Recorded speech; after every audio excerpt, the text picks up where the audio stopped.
everyone, welcome to 1940s Remembered YouTube channel. My name's Annabelle and today I thought I'd like to talk to you about my top autumn and winter vintage essentials. So we're talking about wardrobe here and I've got around 10 items or categories to go through.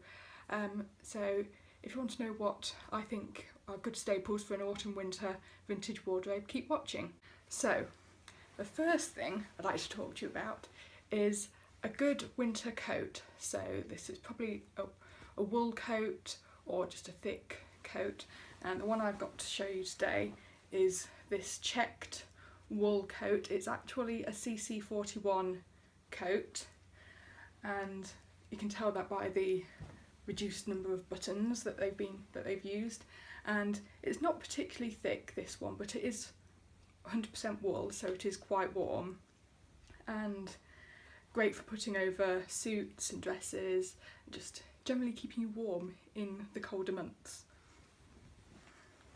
Okay, so my second category is a jacket. So this can either be a wool jacket or linen jacket, just something to put over dresses and to help layer in the colder months. So it could be a jacket as a substitute for a coat, or it could be a thin enough jacket that you could wear it under something like your winter coat. So I've chosen a black one here.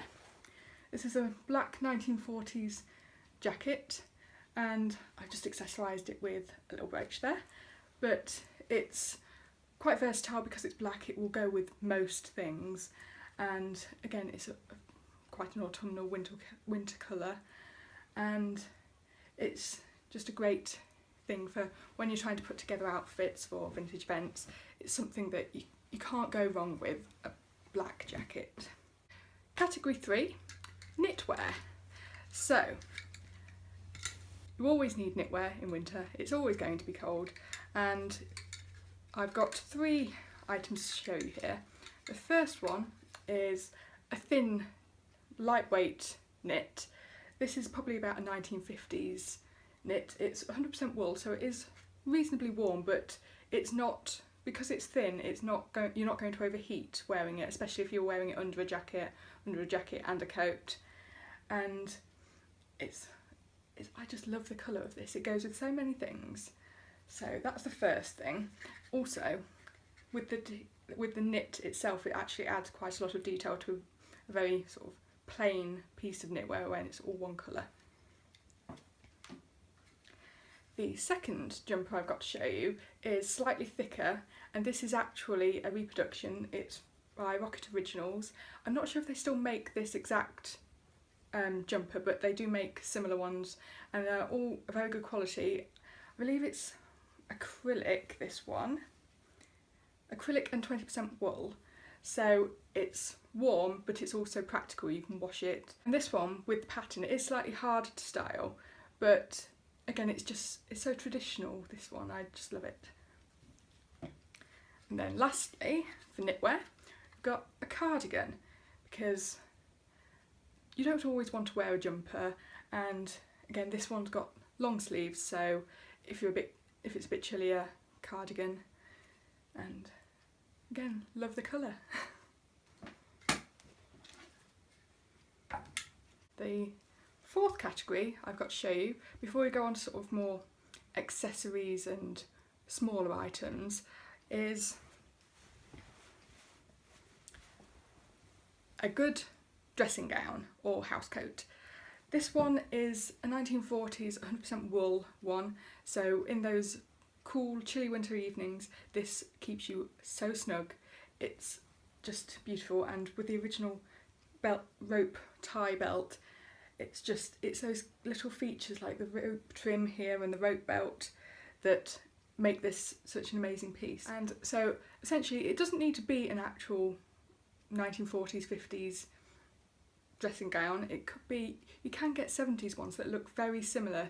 Things described as men's smoking jackets are often a similar thing.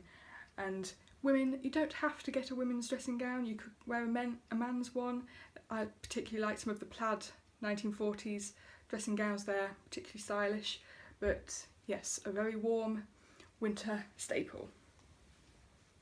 on to some of the smaller items. I think the next item, it's still considered clothing but it's more underwear, is a slip. Now this can either be a full slip or a half slip, but either way it's something that adds a thin layer to your clothing that will provide that extra bit of warmth, and also modesty if you're doing dancing and things like that. So they're always very handy slips, especially with 1940s, 50s blouses. Lots of them are quite sheer, so again, you don't want to wear it without that extra layer underneath.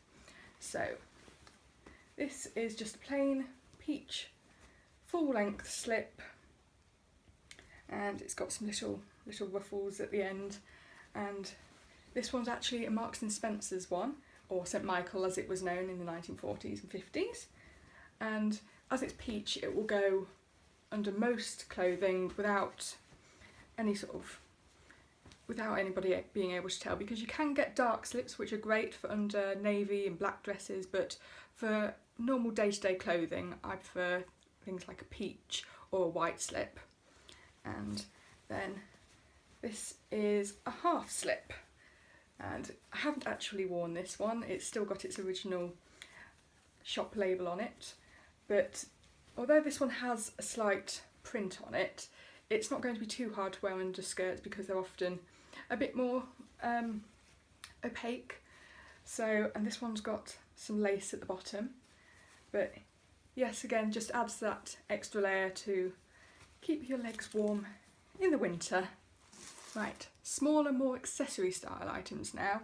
So, autumn, winter, we all know the weather gets a bit worse for wear, and you're going to want something that helps keep the weather off of your lovely vintage clothes, especially wool, because it's not the best when it's wet. So something like a vintage umbrella will always be handy.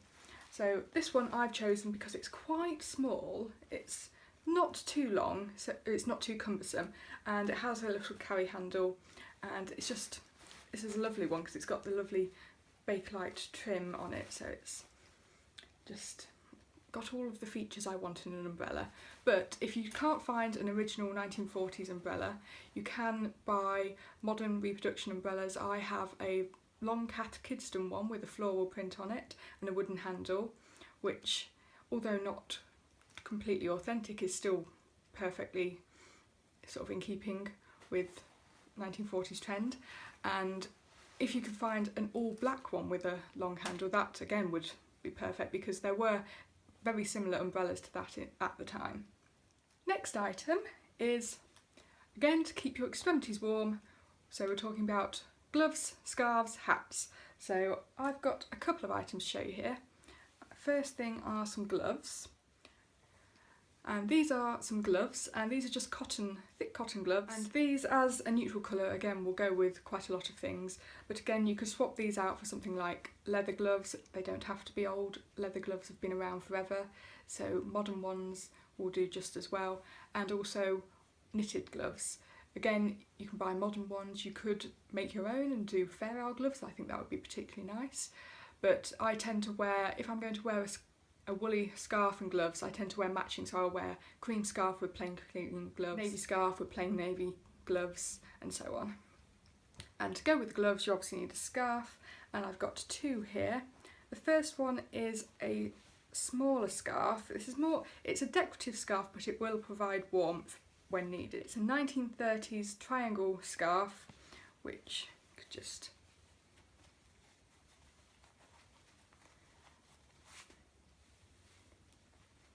tie around the neck as so, and it will just provide that little bit of protection from the wind.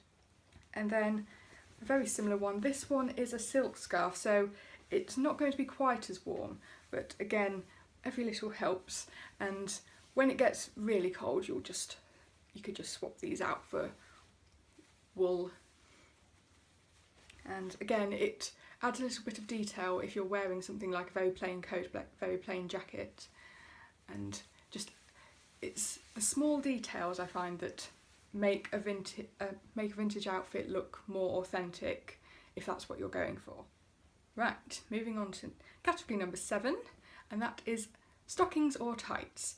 So I would preferably go for seamed stockings because those are the most authentic looking, and if you can find them, original stockings are best.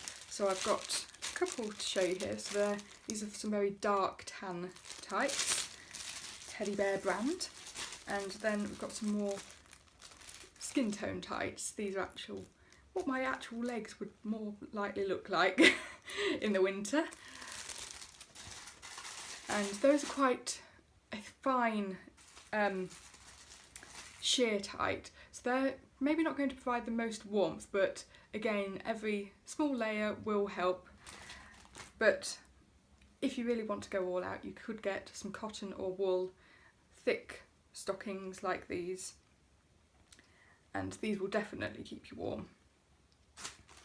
And if you can't find original 1940s seam tights, because we all know that they don't last, you can buy more modern pairs and you can buy reproduction. I have in the past worn a pair of what Katie did seam tights, and those were very good, very practical for the modern age where you don't always want to wear stockings. And another pair that I found are these 1960s tights, 1960 stockings rather, and they are seamed, but they have a lot more stretch in them, and so they're a lot more robust and likely to last a lot longer, because we don't want to spend a lot of money on things like stockings to only get 1 or 2 wears out of them. We want to try and make them last as long as possible.